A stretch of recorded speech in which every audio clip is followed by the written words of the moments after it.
Welcome to the White House. We have more than 20 countries represented here today, so to those of you visiting for the first time, welcome to the United States. We have a lot of brain power here. We've got innovators and investors, business leaders, entrepreneurs. We even got a few sharks. Mark and Damon and Barbara, they were having a chance to talk to some of these young entrepreneurs, and the young entrepreneurs, I think, decided they were pretty nice sharks, as sharks go. I want to welcome Senator Coons, who's here and a great champion of our engagement with Africa, and I want to thank Secretary Penny Pritzker, as well as our Small Business Administrator, Maria Contreras-Sweet, and all the leaders from across the administration for their work to empower entrepreneurs like you. We're here today because we believe in the power of entrepreneurship. The basic notion that if you've got an idea, and if you really work hard, and you're able to pick yourself up if you stumble a couple of times, you can eventually turn that idea into a reality. And this matters to us because encouraging the spirit of entrepreneurship can help us to tackle some of the greatest challenges that we face around the world. At a time when we're still working to sustain the global economic recovery and put people back to work, helping folks to start new business can spur broad-based growth here at home and around the world. At a time when the world is more interconnected than ever, we've got unprecedented opportunities to help more people access capital and resources and networks that they need to succeed.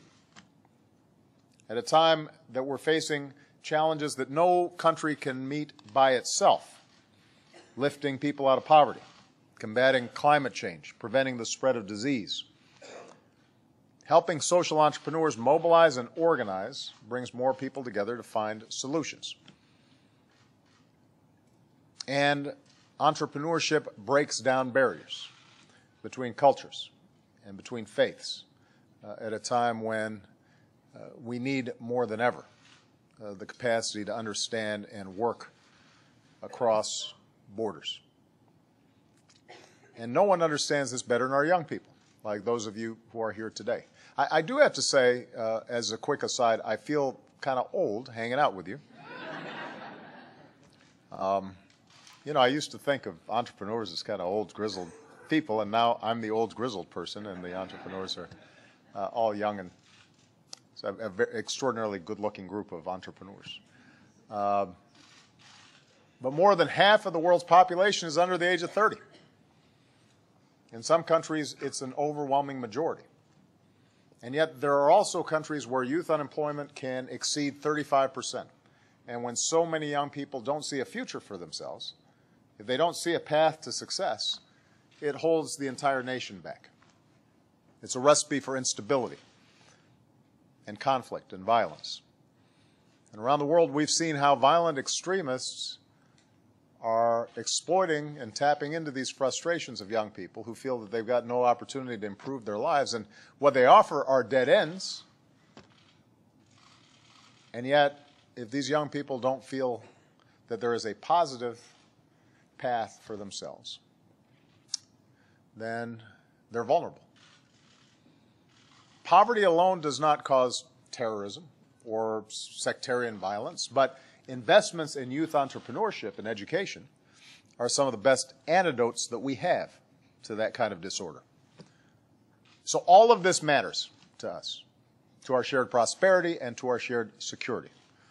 And that's why from the very beginning of my administration, I've elevated our support for entrepreneurship to make it easier for young people and people generally to start a new business or a new social venture.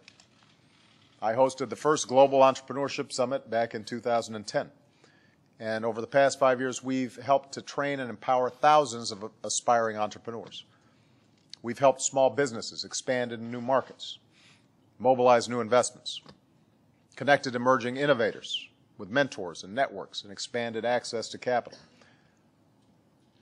As part of our Young African Leaders Initiative, we're offering training and grants and online resources and courses and leadership centers to help young entrepreneurs build businesses that can drive growth in Africa. As part of our initiative in Southeast Asia, we've connected young people across the ASEAN countries, and this is a region that will only grow in importance for the global economy. Last month I was in Jamaica, not only to visit Bob Marley's house, which was very cool. Mark, I'm telling you, if you can go, it's cool. But also to launch our initiative for young entrepreneurs in the Caribbean and Latin America. And everywhere you go, you meet these incredibly inspiring young people.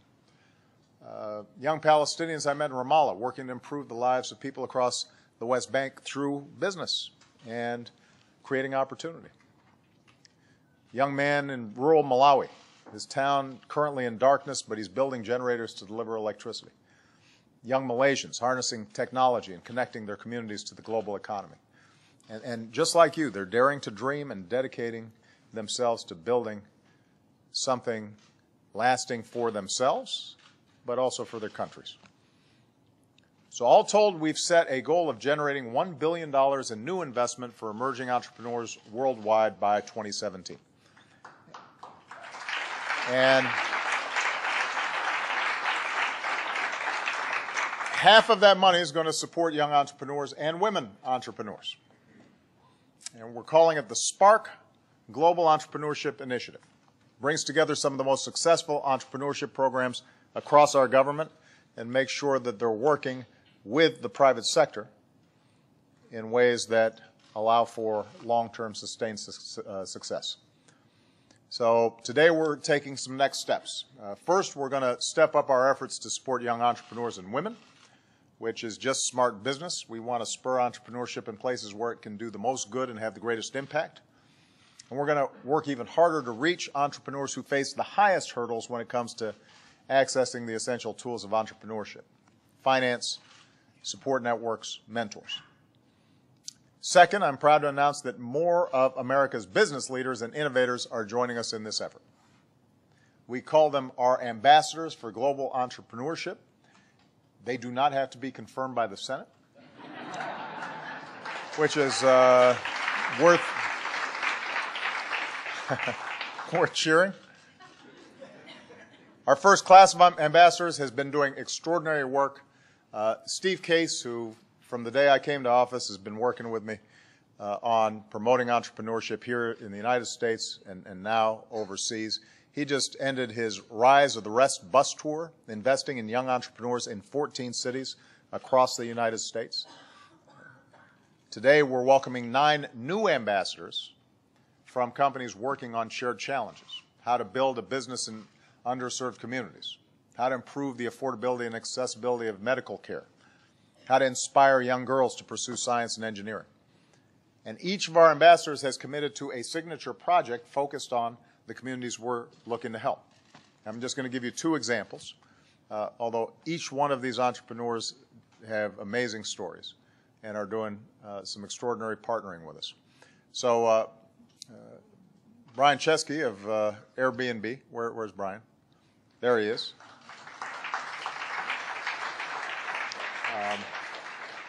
In addition to stealing a few of my employees, is going to help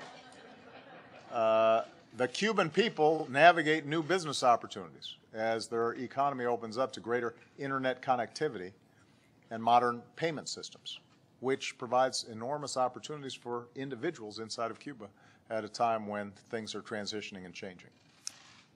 Julie Hanna, where's Julie? There she is.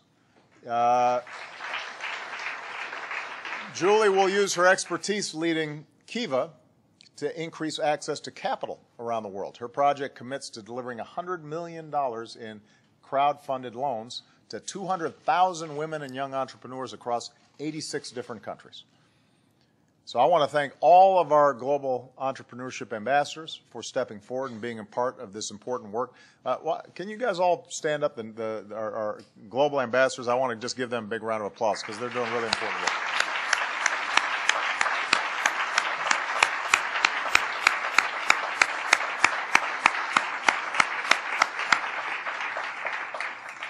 And finally, I'm challenging our partners across the private sector around the world to join this effort. We've already got the backing of some of the world's leading entrepreneurial foundations and organizations. They've joined together to form the Spark Global Entrepreneurship Coalition, which will coordinate this work and help us mobilize even more funding to support entrepreneurs.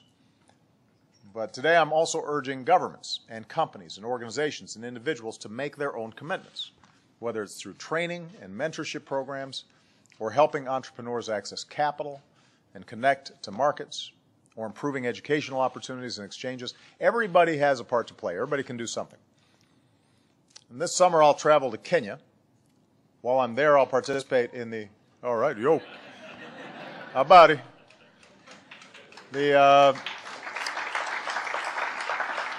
So we're gonna participate in the 6th Global Entrepreneurship Summit, and I'll have the opportunity to meet some of the brilliant young entrepreneurs from across Africa and around the world.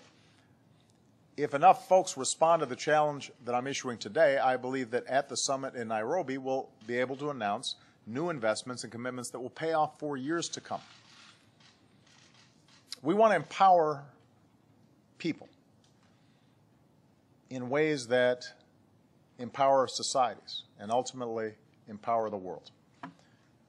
Women like Jimena Flores of Colombia. Where's Jimena? There she is. So I just had a chance to meet with her. She started her own company making healthy foods, which Michelle would be very pleased with. And she started a company entirely with fellow women entrepreneurs, which Michelle would also be happy with. And through our support for women entrepreneurs, we've helped Jimena connect to mentors and training so that she can access new trade opportunities and grow her business. And through her work, she's also helping Colombian farmers adopt organic farming and benefit from access to new markets as well. So we want to thank you, Jimena, for helping to lift up your community. We're very, very proud of you.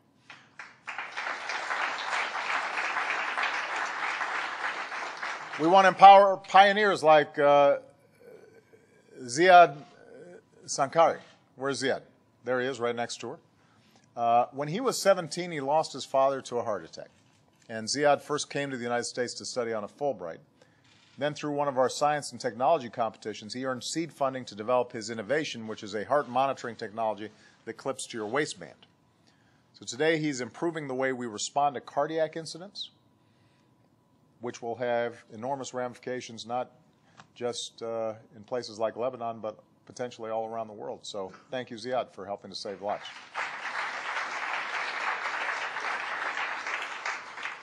And we want to empower leaders of social change, like Lena Khalifa of Jordan. Where's Lena?